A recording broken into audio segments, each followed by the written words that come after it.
ఈ రోజు నిషికి గుడలు తీసుకుందామని చెప్పి సాల్మియాకు దొడుకోబోయానండి. సాల్మియా బయలుగా ఎంత కోయట్ మాల్ అనమాట. జీన్స్ అయి పెద్దగా నచ్చలేదు. సరేనని చెప్పి తిరిగి పోతా ఉండే వాళ్ళకే పై నుంచి ఫస్ట్ ఫ్లోర్ నుంచి అరుపులు వస్తున్నాయండి. పిల్లకాయలు చిన్న పిల్లకాయలు. నిషి ఆ అరుపులు వినేసిందండి. పైకి పోయి అయంతా చూసిందండి. అన్ని ఆడుకునేటివి. అస్సలకి రానని చెప్పింది. ఇవన్నీ ఎక్కేదాకా నేను రానని చెప్పి కార్డు ఒకటి కొనుక్కున్నదండి. మళ్ళా కార్డు కొనుక్కొని మేము పైన ట్రైన్ ఎక్కామండి. ఒక్కరికేనండి పే, కానీ ఇద్దరైనా ఎక్కచ్చు. నేను ఎక్కినాను అనమాట. ఆ రౌండ్ గా చుట్టిందండి రైలు మాదిరిగా. కానీ నిషికి అంతగా ఎక్కినట్టు అనిపించలేదు. పెద్ద పెద్ద రంగుల రాటాలు ఎక్కేది మా ఊరు జాతర అప్పుడు. అట్లాంటిది ఇది చిన్నదిగా అనిపించింది. మళ్ళా ఈ బండి తోలేది ఇక్కడికి తొడుకొని వచ్చిందండి. కానీ మాకు తోలేది రాదు. అందరిని గుద్దుకుంటా పోతున్నాము. ఆ పిల్లకాయలు ఒకటే అరుపులు మమ్మల్ని గుద్దేస్తున్నాం అని చెప్పి.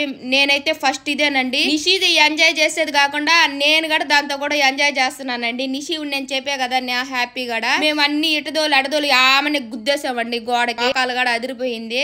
అక్కడ అయిపోయిందా మళ్ళా బైక్ దోలాలన్నదండి. బైక్ చూసారా ఎలా దోలుతుందో. దాన్ని గుద్దుకుంటా బైక్ ని దొల్లించుకుంటా. కానీ చేత రాదు, చెయ్యాలి, నేర్చుకోవాలి నేను చెప్పి అది ఇది ఆనందపడుతుందండి. దాని సంతోషంలో నా సంతోషం ఎత్తుక్కుంటున్నానండి. ఇంకా ఎక్కాలన్నదండి. టైం చూస్తే నైట్ 8 అవుతుండదు. 7 నుంచి పోయే లోపలికే 9, 10 అయిపోతుంది. రామ్మని చెప్పి ఆ నుంచి లాక్కొచ్చేసారు.